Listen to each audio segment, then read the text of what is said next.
السلام علیکم کہانی کو لسنرز، کیسے ہیں آپ سب؟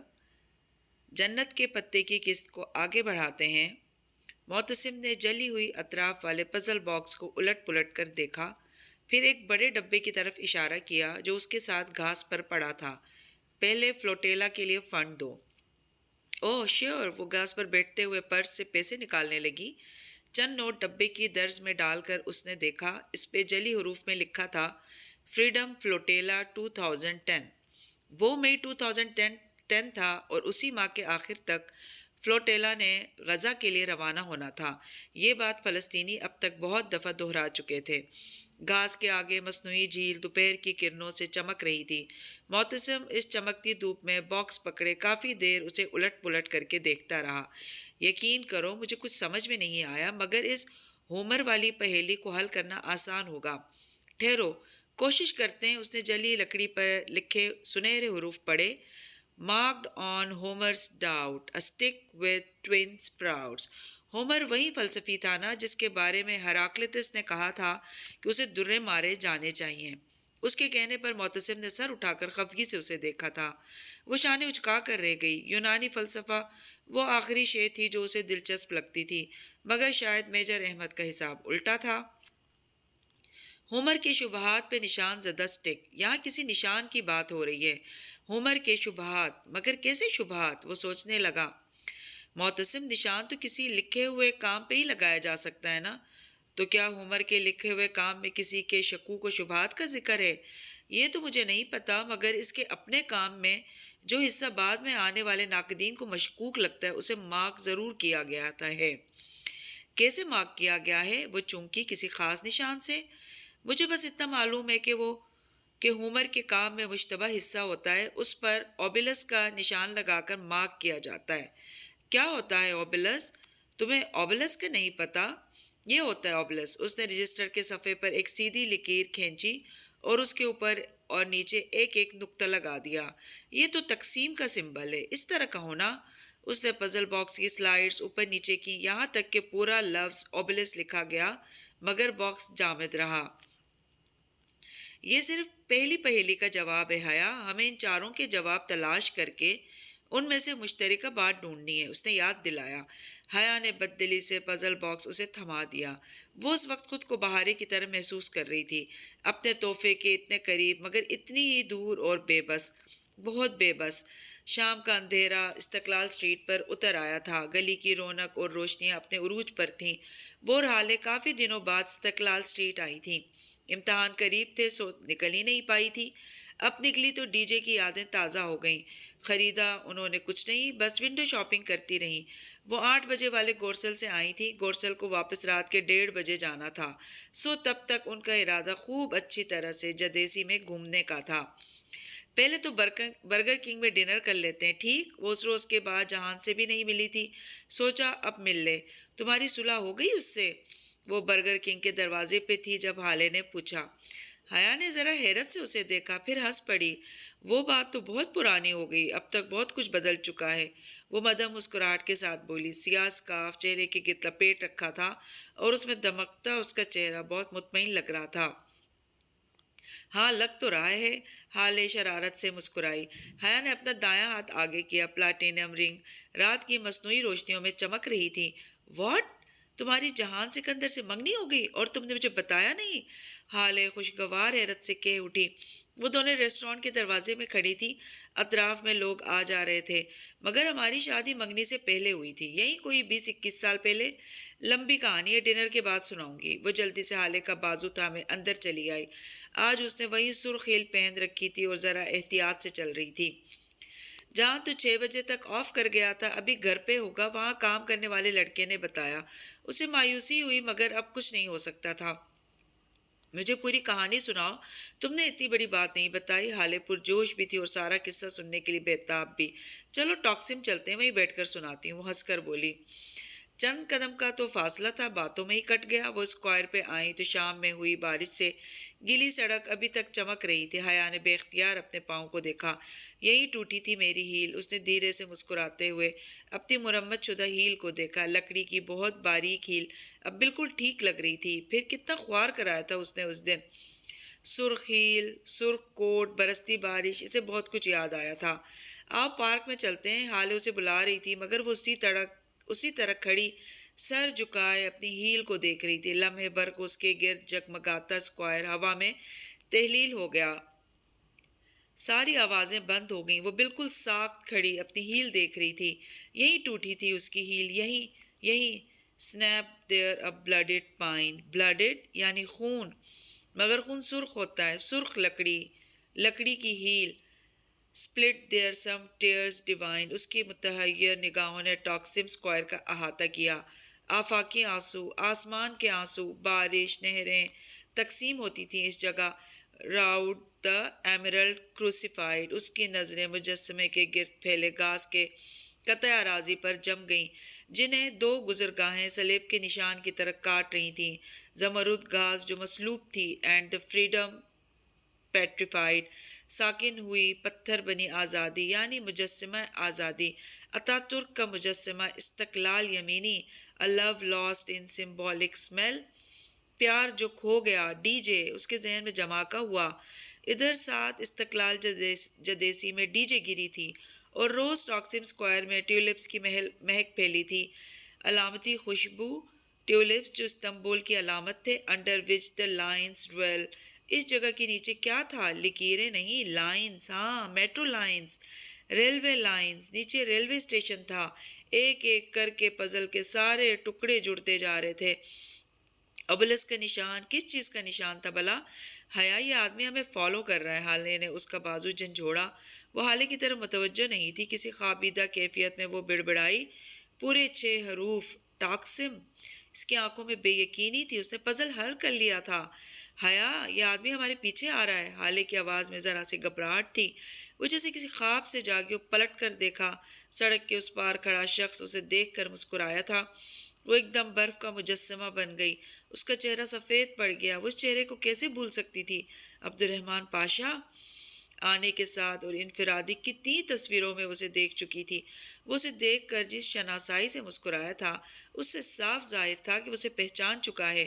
چلو واپس اسٹریٹ میں چلتے ہیں۔ وہ حالے کا ہاتھ تھامے تیزی سے واپس پلٹ گئی، لوگوں کے رش میں سے جگہ بناتے، تیز تیز قدموں سے فٹ پاتھ پہ چلتے ہوئے۔ وہ دونوں شخص سے دور جا رہی تھی۔ جب حیا کو یقین ہو گیا کہ وہ ان کو کھو چکا ہے تو اسی طرح حالے کا ہاتھ مضبوطی سے پکڑے کافی شاپ میں آ گئی۔ پتہ نہیں کون تھا، انہوں نے ایک کونے والی میز کا انتخاب کیا تھا۔ حالے 2 مگ گرما گرم کافی کے لے آئی اور اب وہ دونوں آمنے سامنے بیٹھی اس آدمی کے بارے میں تبادلہ خیال کر رہی تھی۔ ہاں، پتہ نہیں کون تھا، اس نے لاتعلقی سے شانے اچکائے اور گرم کپ لبوں سے لگایا۔ ایک دم ہی کافی کا گھونٹ کسی تلخ زہر کی طرح اس کی گردن کو جکڑ گیا۔ اسے سامنے سے پاشا آتا دکھائی دیا تھا۔ وہ کافی شاپ میں کب داخل ہوا انہیں پتہ ہی نہیں چلا تھا۔ حالے وہ ادھر ہی آ گیا۔ اس نے سراسیمگی کسی کیفیت میں کپ نیچے کیا۔ حالے نے پریشانی سے پلٹ کر دیکھا، وہ عین ان کے سر پہ پہنچ چکا تھا۔ کیا میں آپ کو جوائن کر سکتا ہوں مسز جہان سکندر؟ کرسی کی پشت پر ہاتھ رکھ کر کھڑے اس نے مسکراتے ہوئے پوچھا۔ لمبی سرمئی برساتی میں ملبوس وہ اچھا خاصا لہیم شہیم آدمی تھا۔ فریم لیس گلاسز کے پیچھے سے چھلکتی آنکھوں میں واضح مسکراہٹ تھی۔ وہ لمحہ ملاقات جس سے اس کو کبھی ڈر نہیں لگا تھا، اس وقت بے حد خوفزدہ کر گیا تھا۔ جی ضرور بیٹھیے، اس نے کپ پہ اپنی گرفت مضبوط کرتے ہوئے بظاہر مسکرا کر کہا۔ حالے نے اسے آنکھوں میں کوئی اشارہ کیا تھا۔ حیا نے سمجھ کر سر کو اسبات میں ذرا سی جنبش دی۔ جیسے ہی وہ کرسی کھینچ کر بیٹھنے لگا، حیا نے گرما گرم کافی اس کے چہرے پہ الٹ دی۔ پاشا کے لیے یہ حملہ قطعاً غیر متوقع تھا، گو کہ رد عمل کے طور پر اس نے چہرہ فوراً پیچھے کیا تھا۔ اس کے باوجود کافی اس کے رخسار کو جھلسا گئی تھی۔ چھمپک چھپک، جلدی جلدی، حالے نے اس کا ہاتھ تھاما۔ دوسرے ہی لمحے وہ دونوں باہر بھاگی تھیں۔ چھپک چھپک چھپک چھپک، کافی گرم تھی۔ اس نے پاشا کا چہرہ سرخ کر دیا تھا۔ وہ بلبلا کر چہرہ ہاتھوں سے صاف کرنے کی کوشش کر رہا تھا۔ دوسرے گاہک اور ویٹرز اس کی جانب لپکے تھے۔ یہ وہ آخری منظر تھا جو حیا نے باہر نکلنے سے پہلے دیکھا تھا۔ وہ نہیں آ رہا تھا۔ جلدی چلو، گلی میں لوگوں کے رش میں سے رستہ بناتے ہوئے تیز قدموں سے دوڑتے حالے بار بار گردن موڑ کر دیکھتی تھی۔ برگر کنگ سامنے ہی ہے، جلدی سے اس میں چلنے چاہتے ہیں اس سے پہلے کہ وہ باہر نکلے۔ مگر تمہیں اس پر کافی الٹنے کی کیا ضرورت تھی؟ حالے جھنجھلائی۔ کچھ پرانے حساب اتارنے تھے۔ تم خود ہی تو میرے کپ کی طرف اشارہ کر رہی تھی، میرا مطلب تھا کہ کپ چھوڑو اور باہر نکلو۔ وہ مزید بحث کیے بنا ہاتھ سے آلے کو ساتھ کھینچتی برگر کنگ کا گلاس ڈور دھکیل کر اندر داخل ہوئی۔ وہ دونوں اس سے اندھا دھند طریقے سے دوڑتی آئیں اور استقبالیہ کاؤنٹر پہ آ کے دم لیا کہ وہاں موجود لڑکا قدرے بوکھلا گیا۔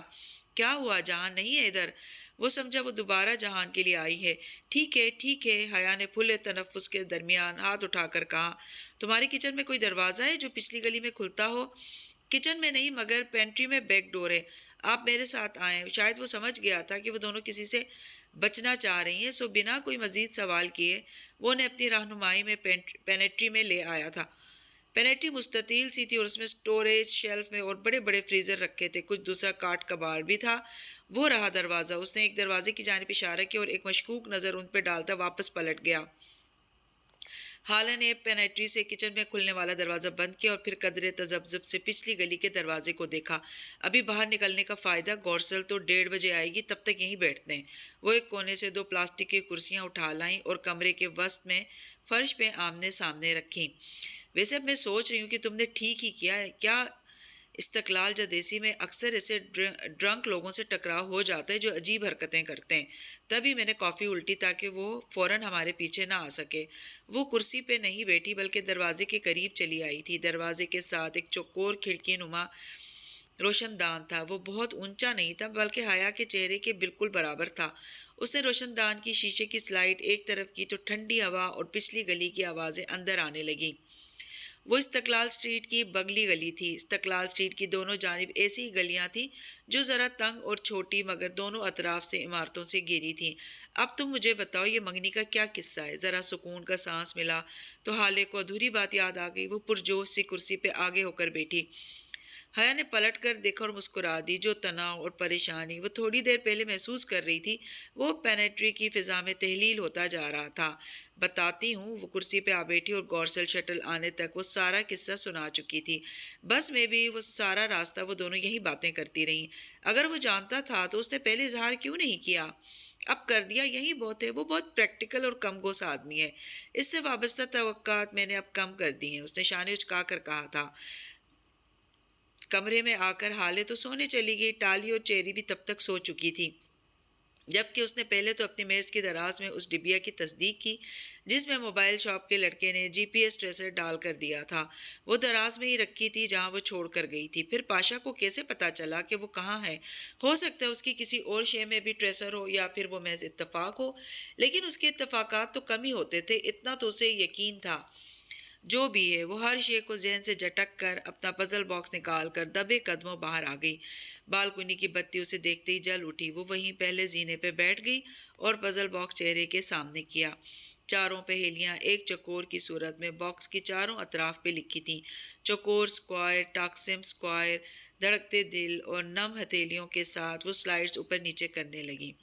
ٹاکسم کا آخری حرف ایم جیسے ہی جگہ پہ آیا، کلک کی آواز کے ساتھ باکس کی دراز سپرنگ کی طرح باہر نکلی۔ وہ بنا پلک جھپکے بے یقینی سے باکس کے اندر دیکھ رہی تھی۔ اس نے میجر احمد کا پزل حل کر لیا تھا۔ وہ باکس کھول چکی تھی۔ دراز میں ایک سفید مستطیل کاغذ رکھا تھا۔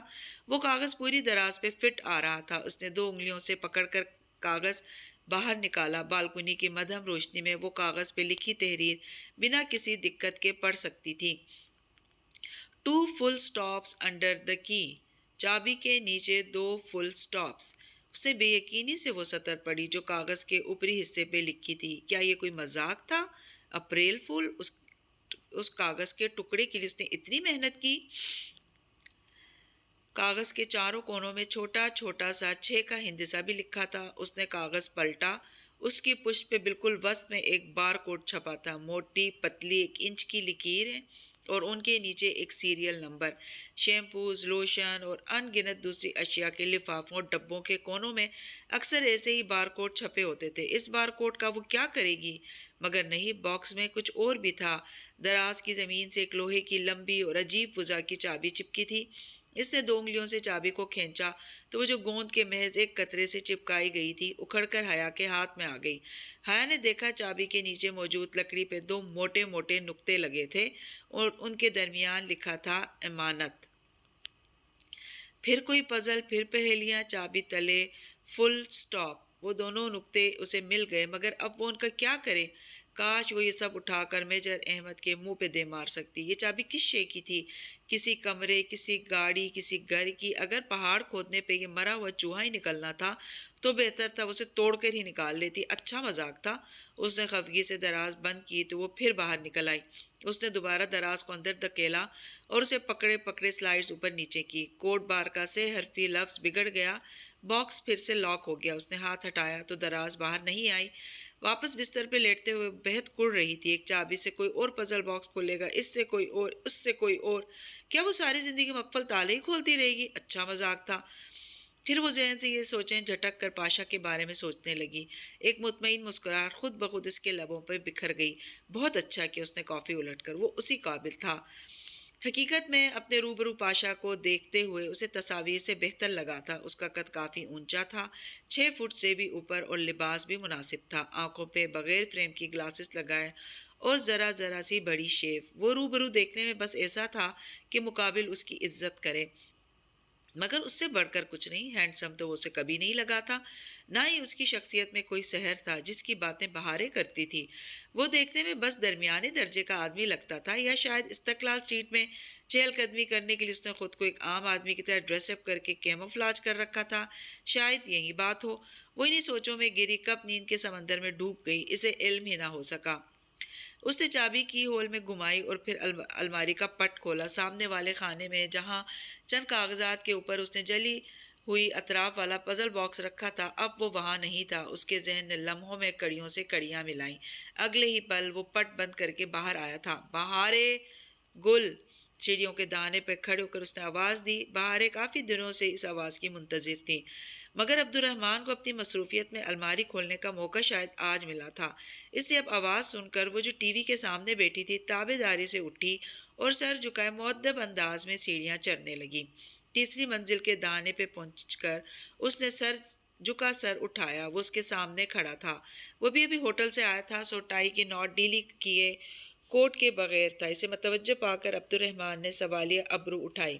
کیا بہارے گل مجھے بتانا پسند کریں گی کہ وہ پزل باکس کہاں ہے؟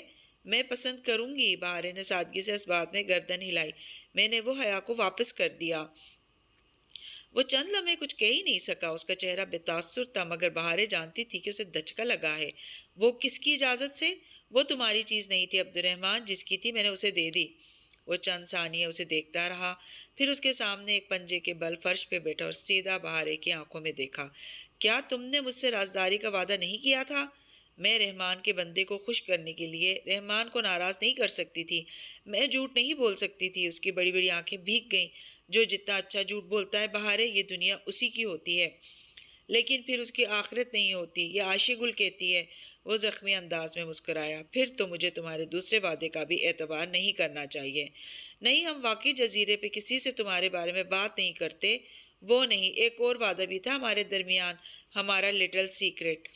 بہارے کے کندھے پہ ایک دم بہت بھاری بوجھ سا آ گرا۔ اس نے اداسی سے عبد الرحمن کو دیکھا جو منتظر سا اسے ہی دیکھ رہا تھا۔ بہت پہلے عبد الرحمن نے اسے عہد دیا تھا کہ اگر وہ مر گیا تو وہ اسے جنازہ بھی دے گی اور اس کی میت کو اون بھی کرے گی۔ تم سچ بولنے والی بہارے گل پہ اعتبار کر سکتے ہو۔ پورا عدلار بلکہ پورا ترکی تمہیں چھوڑ دے، مگر بہارے گل تمہیں کبھی نہیں چھوڑے گی۔ اور ہو سکتا ہے کہ ایک وقت ایسا ہے جب تم مجھے پہچاننے سے بھی انکار کر دو۔ تم کہو کون عبد الرحمن؟ کہاں کا عبد الرحمن؟ تم ایسی باتیں مت کیا کرو، مجھے دکھ ہوتا ہے۔ اور اس بارے میں بھی عائشہ گل کی کوئی کہاوت ضرور ہوگی۔ وہ ذرا سا مسکرایا۔ اس کو چھوڑ دو، وہ تو بہت کچھ کہتی رہتی ہے، میں دوسرے کان سے نکال دیتی ہوں۔ اس نے ناک پہ سے مکھی اڑا کر گویا عبد الرحمن کو اپنی وفاداری کا یقین دلایا۔ وہ تو مجھ سے اتنی خفا ہوئی تھی کہ میں نے تم سے شادی کی بات کیوں کی؟ لہذا بر کو رک کر بہارے ذرا تشویش سے بولی، تم مجھ سے شادی کرو گے نا عبد الرحمن؟ ساتھ ہی اس نے گردن موڑ کر ارد گرد دیکھ بھی لیا۔ عائشہ قریب میں کہیں نہیں تھی۔ وہ دھیرے سے ہنس دیا۔ مگر میں تمہاری نئی دوست میں دلچسپی رکھتا ہوں۔ وہ تم سے شادی کیوں کرے گی؟ وہ اپنے کزن کو پسند کرتی اور اس کا کزن بہت ہینڈسم ہے۔ بہارے کو جیسے بہت غصہ آیا تھا۔ اور تمہاری دوست کو عبد الرحمن جیسا کوئی بدصورت نہیں لگتا ہوگا، ہے نا؟ یہ سچ ہے، اسے تم بالکل پسند نہیں ہو، مگر مجھے تم سے زیادہ کوئی ہینڈسم نہیں لگتا۔ وہ مسکراتے ہوئے اٹھ کھڑا ہوا۔ بہارے نے گردن اٹھا کر اسے دیکھا۔ سنو، وہ حیا کے پزل باکس پہ جو پہیلی کھدی تھی وہ کس نے لکھی تھی؟ وہ جاتے جاتے ذرا چونک کر واپس پلٹا۔ مجھے کیسے علم ہو سکتا ہے؟ میں نے تو ابھی تک اس باکس پر غور ہی نہیں کیا تھا۔ نہیں، دراصل میرے باکس کی پہیلی اور حیا کی پہیلی بالکل ایک سی لکھی تھی۔ تبھی حیا نے مجھ سے پوچھا تھا کہ میری پہیلی کس نے لکھی ہے۔ وہ واقعتاً چونکا تھا۔ اس نے یہ محسوس کیوں نہیں کیا؟ وہ یہ بات نظر انداز کیوں کر گیا؟ پھر تم نے کیا کہا؟ بلکہ ٹھہرو، تم نے کہا ہوگا کہ عبد الرحمن کے پاس ہر کام کے لیے بہت سے بندے ہوتے ہیں۔ بہارے کا منہ کھل گیا۔ تمہیں کیسے پتا؟ بہارے گل، میں تمہاری سوچ سے بھی زیادہ اچھے طریقے سے تمہیں جانتا ہوں۔ وہ کہہ کر رکا نہیں۔ بہارے نے آزردگی سے اسے جاتے دیکھا۔ وہ اس سے خفا تھا، وہ جانتی تھی، مگر عائشہ کہتی تھی بندہ خفا ہو جائے خیر ہے، بس رحمان خفا نہ ہو۔ اف، اس نے سر جھٹکا۔ عائشہ گل کی کہاوتیں۔ آڈیٹوریم اسٹوڈنٹ سے کھچا کھچ بھرا تھا۔ باسکٹ بال کا میچ جاری تھا۔ کورٹ میں لڑکے نارنجی گیند اچھالتے ادھر ادھر بھاگ رہے تھے۔ تماشائیوں کی نگاہیں بھی گیند پہ لگی تھیں۔ مخصوص شور، ہنگامہ اور رش۔ حیا ان سب سے بے نیاز اپنا بیگ تھامے کرسیوں کی قطاروں کے درمیان رستہ بناتی آگے بڑھ رہی تھی۔ امتحان قریب تھے اور ان دنوں وہ اتنی مصروف رہی تھی کہ معتصم سے بات کرنے کا موقع نہ مل سکا تھا۔ ابھی لطیف نے بتایا کہ وہ آڈیٹوریم میں ہے تو وہ یہاں آ گئی۔ ویسے بھی اب وہ فلسطینی لڑکوں سے بات چیت میں ذرا احتیاط کرتی تھی۔ نہیں، وہ تو ویسے ہی ڈیسنٹ اور بھائیوں جیسے تھے، مگر وہ وہیں نہیں رہی تھی۔ وہ جانتی تھی کہ اب وہ اسکارف لیتی ہے سو اس کے نام کے ساتھ کوئی غلط بات جڑی تو بدنام اس کا اسکارف ہوگا۔ اس لیے اس کی کوشش ہوتی کہ وہ معتصم یا حسین وغیرہ سے تنہائی میں نہ ملے، بلکہ کسی ایسی جگہ پہ ملے جہاں سب سامنے ہی ہوں۔ وہ تیسری قطار میں بیٹھا تھا، نگاہیں کھیل پہ مرکوز کیے، کرسی پہ آگے ہو کر بیٹھا۔ وہ میز کی طرف متوجہ تھا۔ اس کے بائیں طرف 2 کرسیاں خالی تھیں۔ وہ ایک کرسی اپنے اور اس کے درمیان چھوڑ کر بیٹھ گئی اور بیگ سے پزل باکس نکال کر اس کے سامنے کیا۔ وہ چونکا۔ میں نے اسے کھول لیا، اس کا کوڈ ٹاکسم تھا۔ کیا تم آگے میری مدد کر سکتے ہو؟ اوہ سلام، ٹھہرو میں دیکھتا ہوں۔ معتصم نے دراز کھولی اور کاغذ پہ لکھی تحریر پڑھی، پھر اسے پلٹا۔ بار کوڈ تو اشیاء کے پیکٹس پہ لگا ہوتا ہے، اسے کوئی مشین ہی ڈیٹیکٹ کرتی ہے۔ یہ بار کوڈ بھی مشین کے لیے تاکہ اسے پہچانے، مگر کدھر؟ شاید اس سطر سے کوئی مدد مل جائے۔ وہ پھر سے کاغذ پلٹ کر سطر پڑھنے لگا، پھر نفی میں سر ہلا کر دراز سے چابی اٹھا لی۔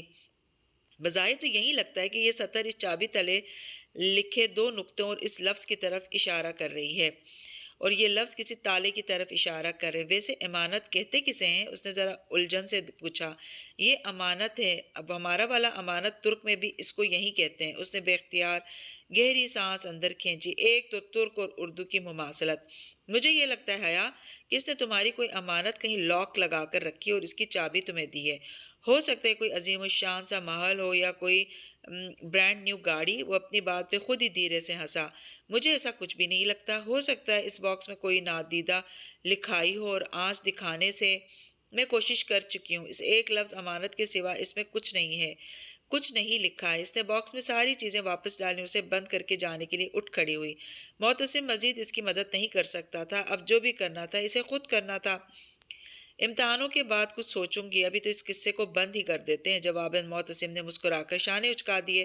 وہ آڈیٹوریم سے نکل رہی تھی جب اس کا موبائل بجا۔ اماں اس وقت تو فون نہیں کرتی تھی۔ پھر اس نے بیگ سے موبائل نکال کر دیکھا، یہ وہی پاکستان کا نمبر تھا جس سے پہلے بھی میجر احمد نے فون کیا تھا۔ ہیلو، کرسیوں کی قطار سے راستہ بناتے وہ ذرا اونچا بولی تھی۔ ارد گرد کہے شور میں میجر احمد کی آواز بمشکل سنائی دے رہی تھی۔ السلام علیکم، کیسی ہیں آپ حیا؟ وہی نرم خوبصورت ٹھہرا ہوا انداز۔ اب وہ اس سے چڑتی نہیں تھی بلکہ ذرا احتیاط سے بات کر ہی لیتی تھی۔ وعلیکم السلام، میری خیریت آپ کو پتہ لگتی ہی رہتی ہوگی۔ وہ باہر کوریڈور میں تیز تیز چلتی جا رہی تھی۔ جواباً وہ دھیرے سے ہنسا۔ اب ایسا بھی نہیں ہے، آپ کو لگتا ہے مجھے آپ کے علاوہ کوئی کام نہیں ہے؟ مجھے لگتا تو خیر یہی ہے کہ آپ کو اور پاشا کو میرے علاوہ کوئی کام نہیں ہے۔ غصے میں ہیں؟ خیریت؟ کوئی مذاق کر رہے ہیں آپ میرے ساتھ؟ میں کتنی پہیلیاں بوجھوں؟ اس نے ضد سے انداز میں کہتے ہوئے اپنا بیگ اتار کر سبانجی کی عمارت کی بیرونی سیڑھیوں پہ رکھا۔ میں معذرت خواہ ہوں، بعض چیزیں اتنی حساس ہوتی ہیں کہ انہیں بہت رازداری سے کسی کے حوالے کرنا پڑتا ہے تاکہ وہ غلط شخص کے ہاتھ نہ لگ جائیں۔ ویسے 1 گھنٹے کا کام تھا، آپ نے اتنے دن لگا دیے۔ خیر، آپ کا پزل تو میں حل کر ہی لوں گی، مگر کیا گارنٹی ہے کہ آخر میں مجھے اپریل فول کے الفاظ نہیں ملیں گے؟ وہ وہیں سیڑھیوں پر بیٹھ گئی تھی۔ استنبول کی دھوپ ارد گرد سبزہ زار کو سنہری پن عطا کر رہی تھی۔ اتنا غیر سنجیدہ سمجھتی ہیں آپ مجھے؟ کیوں، کیا آپ ہی نہیں ہیں جو خواجہ سرا بن کر مجھ سے ملے تھے؟ کبھی شرمندگی نہیں ہوئی آپ کو اس بات پہ؟ شرمندگی کیسی؟ میں خواجہ سرا بن کر آپ سے ملا ہی تھا، خواجہ سرا بن کر کوئی محفل تو نہیں لگائی تھی۔ وہ شاید برا مان گیا تھا، مگر خواجہ سرا بننا بذات خود بہت عجیب ہے۔ کیوں، کیا خواجہ سرا انسان نہیں ہوتے؟ کیا وہ جانور ہوتے ہیں؟ میں نے ان کا حلیہ اپنایا تھا، مگر آپ کے لیے نہیں۔ میں تو اپنے کام سے وہ سب بنا تھا، بس اسی دوران آپ مل گئیں۔ آپ اپنے کام خواجہ سرا بن کر نکلواتے ہیں؟ وہ دم بخود رہ گئی۔ پہلی دفعہ کوئی سوال اس نے بچوں کی سی دلچسپی سے پوچھا تھا۔ کبھی میرے آفس آئیے گا، میں آپ کو اپنے کام کی تفصیل بتاؤں گا۔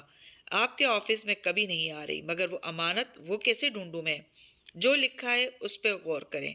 وہ ڈالی کی امانت ہے اور وہ اسی کو ملنی چاہیے جو اپنی صلاحیتوں سے خود کو اس کے قابل ثابت کر سکے۔ کیا آپ اتنی باصلاحیت ہیں؟ ٹرائی می، اس نے جتا کر کہتے ہوئے فون بند کر دیا۔ سبانجی کی دھوپ ابھی تک سیڑھیوں پہ اس کے قدموں میں گر رہی تھی۔ کلینک کی انتظار گاہ میں ٹھنڈی سی خنکی چھائی تھی۔ وہ کاؤچ پہ خاموش سی بیٹھی اپنی باری کا انتظار کر رہی تھی۔ حالے کے توسط سے اس نے ایک ڈرماٹولوجسٹ سے وقت دیا تھا۔ اس کے بال بظاہر ٹھیک نظر آتے تھے اور عائشہ کے دیے گئے لوشن کام کر رہے تھے، مگر ہاتھ لگانے پہ وہ پہلے سے ذرا روکھے لگتے اور سرد کی جلد جو خراب ہوئی وہ الگ۔ حیا نے اپنا پرس ساتھ ہی رکھا ہوا تھا، ٹریسر والی ڈبیا ڈورم میں ہی تھی۔ اب وہ اسے استنبول میں اپنے ساتھ لے کر نہیں جاتی تھی۔ تبھی اس کے ساتھ والی نشست پہ ایک سیاہ عبایا والی لڑکی آ بیٹھی۔ بیٹھتے ہی اس نے چند گہرے سانس لے کر تنفس بحال کیا، پھر ٹشو سے نقاب کے اندر چہرہ تھپ تھپانے لگی۔ اس کے اندر سے لگ رہا تھا کہ وہ پیدل آئی ہے اور بہت تھک گئی ہے۔ حیا لاشعوری طور پہ نگاہوں کا زاویہ موڑ کر اسے دیکھنے لگی۔ جانے کیوں آج کل وہ عبایا اور حجاب والی لڑکیوں کو بہت غور سے دیکھا کرتی تھی۔ استنبول میں ایسی لڑکیاں بہت کم ہی نظر آتی تھیں، البتہ اسکارف اور لانگ سکرٹس والی مل جاتی۔ اکثریت ایسی لڑکیوں کی ہوتی جن میں سے ایک اس کے سامنے کاؤچ پہ بیٹھی تھی، مختصر سکرٹ، بنا آستین کے بلاؤز اور خوبصورت بال۔ وہ ٹانگ پہ ٹانگ رکھے بیٹھی، گھٹنے پہ پھیلا میگزین پڑھنے میں مگن تھی۔ استنبول کی علامتی لڑکی۔ اس کے سکرٹ کا رنگ نارنجی تھا، بالکل ان دو کراؤن فش جیسا۔ ان دونوں کاؤچز کے درمیان رکھی میز پہ سجے ایکویریم میں تیر رہی تھی ننھی ننھی سی نارنجی مچھلیاں، جن کی زندگی، جن کی سانس اور جن کی آواز سب پانی تھا۔ عبایا والی لڑکی اب پرس کھول کر کچھ تلاش کر رہی تھی۔ حیا ابھی تک اسے یوں ہی دیکھ رہی تھی۔ اس نے پرس سے ایک اورنج جوس کی بوتل نکالی اور اس کا ڈھکن اتارا، پھر ذرا رکی اور حیا کی طرف بڑھائی۔ نو تھینک یو، ذرا سنبھل کر سیدھی ہوئی۔ وہ لڑکی مسکرا کر بوتل میں اسٹرا ڈالنے لگی۔ سیاہ نقاب میں اس کی سرمئی آنکھیں بہت خوبصورت لگ رہی تھیں۔ آپ ہمیشہ یہ عبایا کرتی ہیں؟ وہ رہ نہیں سکی اور پوچھ ہی بیٹھی۔ نقاب تلے گھونٹ لیتے ہوئے اس نے اس بات میں سر ہلایا۔ آپ کو گھٹن نہیں ہوتی اس میں؟ میرا دل اللہ نے اس کے لیے کھول دیا ہے، سو گھٹن کیسی؟ اور ویسے بھی مسلمان لڑکی تو بہت مضبوط ہوتی ہے، اس نے بوتل کا ڈھکن بند کرتے ہوئے کہا، مگر مجھے تو نقاب کا سوچ کر ہی گھٹن ہوتی ہے۔ ہو سکتا ہے یہ سب صرف آپ کے ذہن میں ہو۔ آپ کے ذہن میں بھی یہ باتیں آتی ہوں گی نا؟ وہ اس کی طرف رخ موڑے غیر ارادی طور پر بحث کرنے لگی تھی۔ کیا بہت پڑھے لکھے ماڈرن قسم کے لوگوں کے درمیان بیٹے آپ کو احساس کمتری نہیں ہوتا؟ ساتھ ہی ایک نگاہ اس نے ایکویریم کے پار بیٹھی ترک لڑکی پہ ڈالی جو ابھی تک میگزین میں گم تھی۔ بہت ماڈرن قسم کے لوگ تو میرے جیسے ہی ہوتے ہیں نا۔ میری شریعت تو دنیا کی سب سے ماڈرن جدید شریعت ہے۔ احساس کمتری تو انہیں ہونا چاہیے جو جاہلیت کے زمانے کا تبرج کرتے ہیں۔ تبرج سمجھتی ہو؟ اسے اندازہ تھا، پھر بھی اس نے نفی میں گردن ہلائی۔ تبرج؟ اوہ، کیسے سمجھاؤں؟ اس لڑکی نے لمحے بھر کو سوچا۔ تم نے دبئی کے وہ اونچے اونچے ٹاورز تو دیکھے ہوں گے، برج العرب، برج الخلیفہ۔ ہاں، تصاویر میں۔ بس اسی برج سے یہ تبرج نکلا ہے، کسی شے کو اتنا نمایاں اور خوبصورت بنانا کہ دور سے نظر آئے۔ وہ صدیوں پہلے یوسف علیہ السلام کے مصر کی عورتیں تھیں جو تبرج کرتی تھیں، وہ ابو جہل کے عرب کی عورتیں تھیں، زیب و زینت کر کے مردوں کے درمیان سے گزرتی تھیں۔ اگر استنبول کی لڑکیاں ان زمانہ جاہلیت کی عورتوں کی پیروی کرتی ہیں تو وہ ماڈرن تو نہ ہوئی نا؟ ماڈرن تو میں ہوں، تم ہو، پھر کیسی شرمندگی؟ اس نے رسان سے کہتے ہوئے شانے اچکائے۔ اللہ اللہ، یہ اعتماد! وہ دم بخود رہ گئی۔ ترکوں کا اثر تھا، وہ بھی اللہ اللہ کہنے لگی تھی۔ تمہیں لگتا ہے تم کبھی نقاب نہیں پہن سکتی؟ وہ اب ٹشو سے ماتھے پہ پسینے کے قطرے تھپ تھپا رہی تھی۔ شاید نہیں، میری دوستوں اور فرسٹ کزنز میں سے کوئی نقاب نہیں لیتا۔ اسے شیلا یاد تھی، پر وہ اس کے سیکنڈ کزن کی بیوی تھی۔ تو تم یہ رواج ڈالنے والی پہلی لڑکی بن جاؤ۔ اس سے کیا ہوگا؟ جواب میں اس لڑکی نے مسکرا کر ذرا سے شانے اچکائے۔ جو غار سور کے آخری سوراخ پہ اپنا پاؤں رکھ دیتا ہے اور ساری رات سانپ سے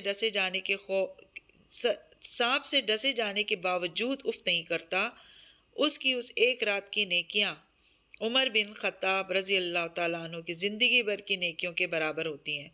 مگر ہر شخص ابو بکر نہیں بن سکتا۔ ابو بکر صرف ایک ہی ہوتا ہے، پہلوں میں پہل کرنے والا۔ اس کی باری پکاری گئی تو وہ چونکی پر سلام کر کے اٹھ کھڑی ہوئی۔ اسے اب اس لڑکی سے کچھ نہیں کہنا تھا۔ اس کا ذہن صاف تھا، اس کراؤن فش کے نارنجی پن کی طرح شفاف اور صاف، مگر وہ جانتی تھی کہ وہ کبھی اپنا چہرہ نہیں لپیٹ سکتی۔ اس تصور سے اس کا دم گھٹتا تھا۔ ایکویریم کے پانی میں اسی طرح بلبلے بن اور مٹ رہے تھے۔ دونوں مچھلیاں بنا تھکے ایک دوسرے سے پیچھے دائرے میں دوڑ رہی تھی، دائرہ جس میں آغاز اور اختتام کی تفریق مٹ جاتی ہے۔ استقلال جدیسی میں معمول کی چہل پہل تھی۔ ٹھنڈی سی دھوپ گلی کے دونوں اطراف میں اٹھی قدیم عمارتوں پہ گر رہی تھی گویا سنہری برف ہو۔ وہ جہان کے ساتھ ساتھ چلتی گلی میں آگے بڑھ رہی تھی۔ پھر اتفاق ہوا تھا کہ اس نے سیاہ سکارف اور سیاہ سکرٹ کے ساتھ گرے بلاؤز پہن رکھا تھا اور جہان نے سیاہ جینز پہ گرے آدھی آستین والی ٹی شرٹ۔ آج جب وہ ادھر آئی تھی تو اس نے خواہش کی تھی کہ وہ استقلال اسٹریٹ کو ختم کرنا چاہتی ہے۔ اسے اس گلی کا انت دیکھنا تھا۔ اب وہ اسی لیے چلتے جا رہے تھے۔ کچھ پیو گی؟ جہان نے رک کر پوچھا، پھر جواب کا انتظار کیے بنا ایک کیفے میں چلا گیا۔ جب باہر آیا تو اس کے ہاتھوں میں 2 ڈسپوزیبل گلاس تھے اور بغل میں رول شدہ اخبار۔ شکریہ، اس نے مسکراتے ہوئے گلاس تھاما۔ جھاگ سے برا پینا کولاڈا، ناریل اور اناناس کی رسیلی خوشبو اور ٹاکسم اسکوائر سے اٹھتی ٹیولپس کی مہک۔ اس نے آنکھیں بند کر کے سانس اندر کھینچی۔ جہان سکندر کا استنبول بہت خوبصورت تھا۔ اچھا ہے، وہ خود ہی تبصرہ کرتا گھونٹ بھر رہا تھا۔ ہایا نے اس کے گلاس پکڑے ہاتھ کو دیکھا۔ اس نے وہ پلاٹینیم بینڈ نہیں پہن رکھا تھا۔ یہ ان کی منگنی کے بعد پہلی ملاقات تھی اور اس میں اتنی انا تو تھی کہ اسے خود سے کبھی اس موضوع کو نہیں چھیڑنا تھا۔ تم اس روز 2 دفعہ آئی تھی، بیک ڈور کی ضرورت کیوں پڑ گئی؟ وہ سرسری انداز میں پوچھ رہا تھا۔ یقیناً اس کے ورکر نے اسے پوری رپورٹ دی ہوگی، مگر جواب اس کے پاس تیار تھا۔ عائشہ گل نے بے شک کہا تھا کہ سچ سے بہتر جواب کوئی نہیں ہوتا، مگر اس وقت عائشہ کون سا دیکھ رہی تھی؟ کوئی جاننے والا نظر آ گیا تھا حالے، اور میں نے اس سے ٹکرانے سے بہتر سمجھا کہ دوسری گلی میں چلے جائیں۔ ویسے بھی شٹل کے آنے تک ہمیں انتظار تو کرنا تھا نا۔ اگر کبھی پچھلی گلی میں کوئی جاننے والا ملے اور تم استقلال میں آنا پڑے تو بے شک برگر کنگ کے اسی دروازے کو استعمال کر لینا۔ اس کی پچھلی طرف گھنٹی لگی ہے۔ گلاس خالی کر کے جہان نے کچرے دان میں اچھال دیا۔ حیا کا بھی آدھا گلاس باقی تھا۔ تم سناؤ، تمہیں لندن کب جانا ہے؟ وہ کافی بلند آواز میں بول رہی تھی۔ قریب سے گزرتے تاریخی سرخ ٹرام میں سوار سیاحوں کا گروہ اونچی اونچی سیٹیاں بجا رہے تھے، جس کے باعث کان پڑی آواز سنائی نہ دیتی تھی۔ اگلے ماہ کا سوچ رہے، تب تک تم بھی فارغ ہوگی۔ باقی ایکسچینج اسٹوڈنٹس کہاں جا رہے ہیں؟ کچھ ترکی میں ہی گھومے پھریں گے اور کچھ قطر، پیرس، دبئی وغیرہ جا رہے ہیں۔ تو تم ہمارے ساتھ لندن چلو نا، پھر جولائی میں واپس آ کر کلیئرنس کروانا اور پاکستان چلی جانا۔ میں اپنی دوستوں کے ساتھ بیوق ادا رہنا چاہتی ہوں۔ گو کہ جہان کے ساتھ لندن جانے کا خیال کافی پرکشش تھا، مگر اس نے فوراً حامی بھرنا مناسب نہ سمجھا۔ اوہ ڈونٹ ٹیل می کہ تم ابھی تک وہیں رپورٹ لکھ رہی ہو۔ جہان نے ہاتھ ہلا کر گویا ناک سے مکھی اڑائی۔ حیا نے گردن پھیر کر اسے دیکھا۔ حالے کی دوست چھاپنے کے لیے تیار تھی، مگر جہان کے منع کرنے پہ اس نے وہ رپورٹ بند کر دی تھی۔ آج صبح ہی جب وہ اس بارے میں سوچ رہی تھی تو اسے لگا اسے یہ سب کسی بااعتماد شخص سے شیئر کرنا چاہیے، اور میجر احمد سے بڑھ کر کسی پہ اعتبار نہیں تھا۔ تبھی صبح اس نے میجر احمد کو ٹیکسٹ کیا تھا کہ وہ بات کرنا چاہتی ہے، مگر کوئی جواب نہیں آیا تھا۔ نہیں، میں نے اسے ذہن سے نکال دیا ہے۔ Good girl. وہ ایک دم اس کے بالکل مقابل آ کھڑا ہوا، یوں کہ حیا کا سامنے کا منظر چھپ گیا۔ وہ ناسمجھی سے اسے دیکھنے لگی۔ بعض دفعہ جو ہم دیکھتے ہیں وہ ہو نہیں رہا ہوتا، اور جو ہو رہا ہوتا ہے وہ ہم دیکھ نہیں رہے ہوتے۔ کہتے ہوئے اس نے رول شدہ اخبار کھولا اور پھر اسے لپیٹنے لگا، یہاں تک کہ کون آئس کریم کی سنہری کون کی طرح اس نے اخبار کو رول کر دیا۔ پھر اس نے حیا کا گلاس لینے کے لیے ہاتھ بڑھایا۔ حیا نے ناسمجھی سے گلاس اسے پکڑایا۔ ایک چیز ہوتی ہے نظر کا دھوکہ۔ لوگ وہ نہیں ہوتے جو وہ نظر آتے ہیں، اور جو وہ ہوتے ہیں اسے وہ چھپا کر رکھتے ہیں۔ اس نے گلاس کون کے منہ میں ڈال دیا۔ جوس دھار کی صورت اخبار کے کون میں گرنے لگا۔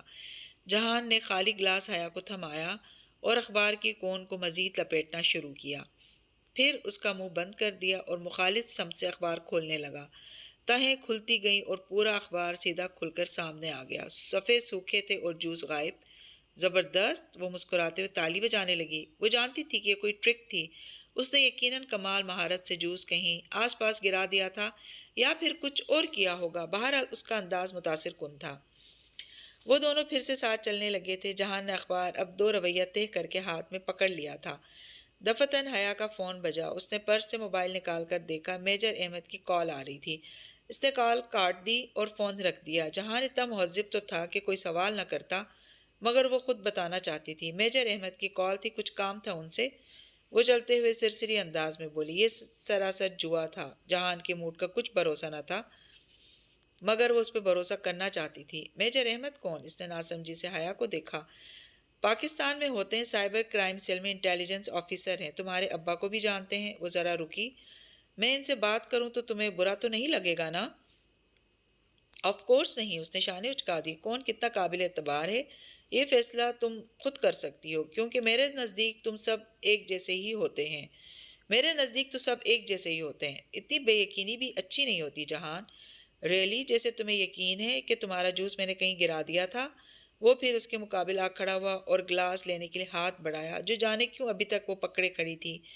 یقیناً تم نے ایسا کیا ہوگا۔ اس نے گلاس جہان کو تھما دیا۔ تب تک وہ اخبار کو دوبارہ کون کی شکل میں لپیٹ چکا تھا۔ گلاس لے کر اس نے اخبار کی کون کا کھلا منہ گلاس میں الٹا۔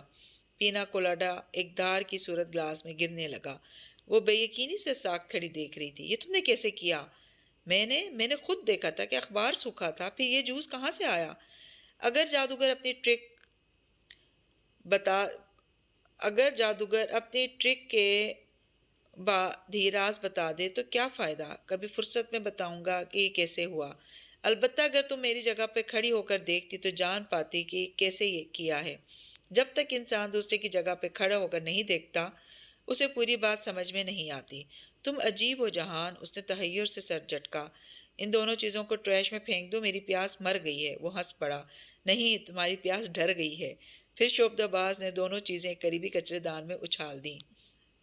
دور سامنے گلی کے اختتام پر ایک اونچا ٹاور تھا، جس نے گلی کا دہانہ بالکل بلاک کر رکھا تھا، جیسے زمین سے اگ آیا ہو۔ وہ یوں تھا جیسے پاکستان میں اونچی گول سی اینٹوں کی بھٹی ہوتی ہے، ویسا ہی سلنڈر نما ٹاور جس کا گنبد کون کی شکل کا تھا۔ یہ رہا وہ انت، گلاٹا ٹاور، جسے جاننے کا تمہیں تجسس تھا۔ اس نے ٹاور کی طرف اشارہ کیا۔ اور انت جاننے کا سب سے بڑا نقصان پتہ ہے کیا ہوتا ہے جہان؟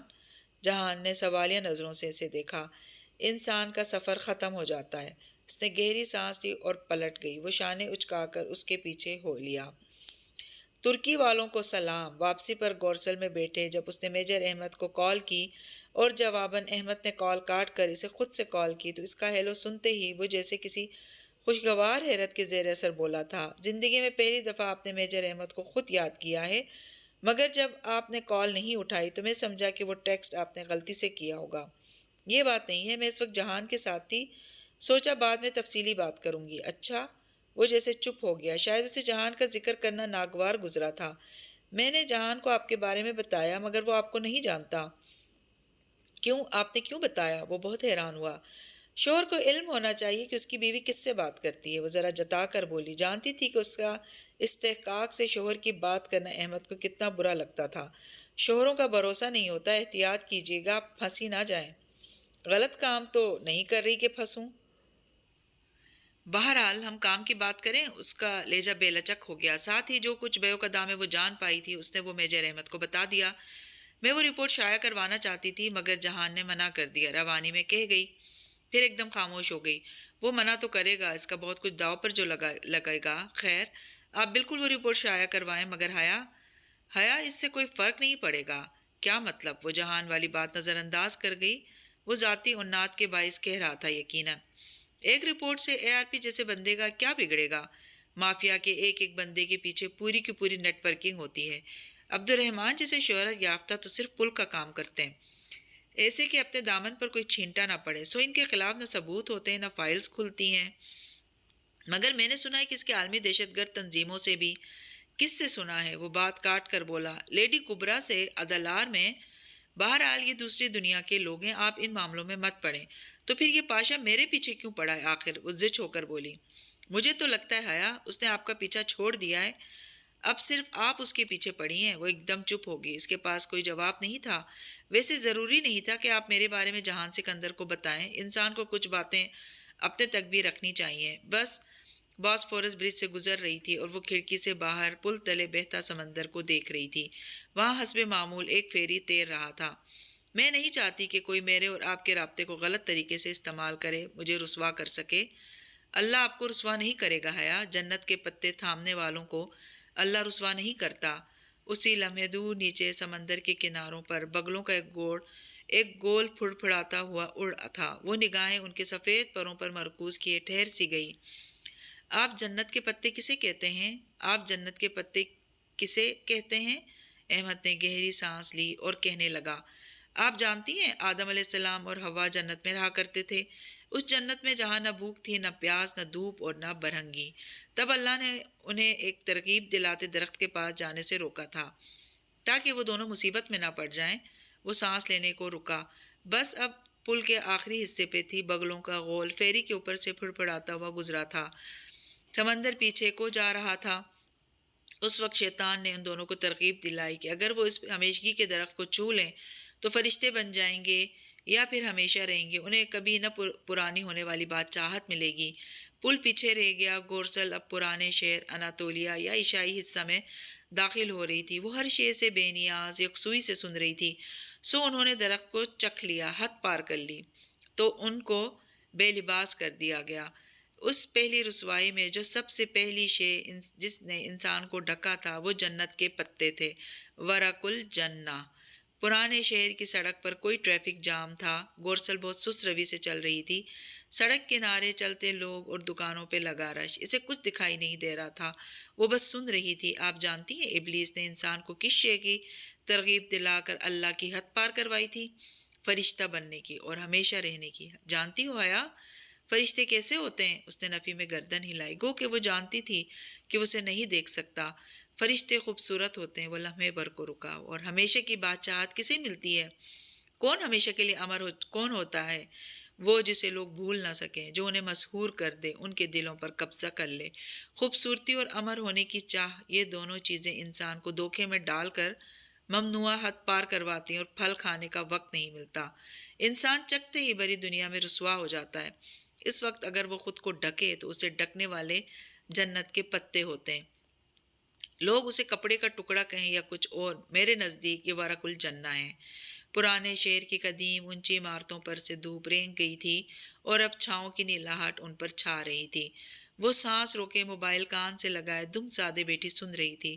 جنت کے پتے صرف اسی کو ملتے ہیں جس نے ترغیب کو چکھنے کی کوشش کی ہوتی ہے، اور ان کا سفر ان کو خود پہ لگا لینے کے بعد ختم نہیں ہو جاتا، کیونکہ ان کو تھامنے سے پہلے انسان جنت میں ہوتا ہے، تھامنے کے بعد وہ دنیا میں اتار دیا جاتا ہے۔ بخشش مل جاتی ہے مگر دنیا شروع ہو جاتی ہے۔ اور پھر وہ جیسے دھیرے سے مسکرایا۔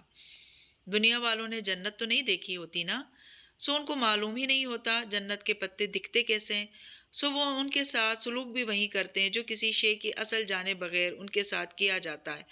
آپ دنیا میں اترنے کے بعد دنیا والوں کے رویوں سے پریشان مت ہوئیے گا۔ وہ خاموش ہوا تو کوئی طلسم ٹوٹا۔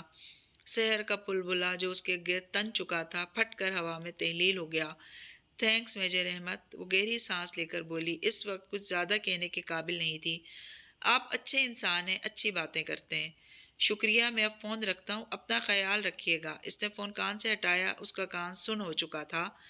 قدیم شہر کی عمارتوں میں اس کو ابھی تک میجر احمد کی باتوں کی بازگشت سنائی دے رہی تھی۔ تو لسنرز، آج کی قسط آپ کو کیسی لگی؟ امید ہے کہ جو باتیں میجر احمد نے کی ہیں ان ضرور قابل غور ہوں گی۔ انشاءاللہ اگلی قسط کے ساتھ پھر حاضر ہوں گی۔ چینل پر نئے ہیں تو میرے چینل کو لائک، شیئر اینڈ سبسکرائب ضرور کیجیے گا۔ شکریہ۔